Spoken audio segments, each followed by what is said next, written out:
now got a message in from Rasmussen Reports just this morning talking about public opinion on the case. And it's interesting because it is split.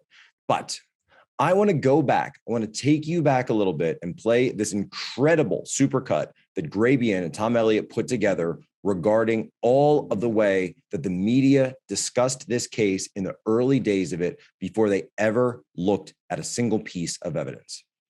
Rittenhouse is basically what you would have had in a school shooter.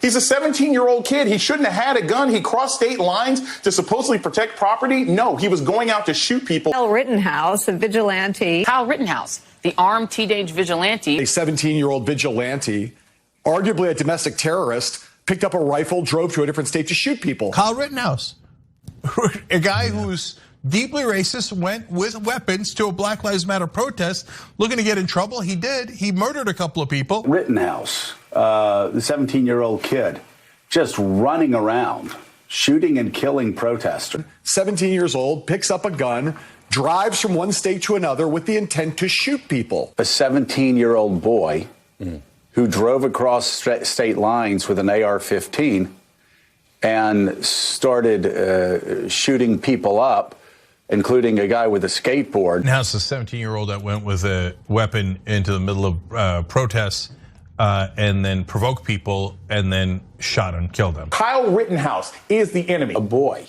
from out of state drives up to the state with an AR-15 around his neck, shoots and kills a couple of people, shooting wildly, running around, acting like rent-a-cop. Drove across state lines armed with a rifle to go and shoot people. What a dark, dystopian scene where a 17-year-old boy is carrying around a rifle, running around.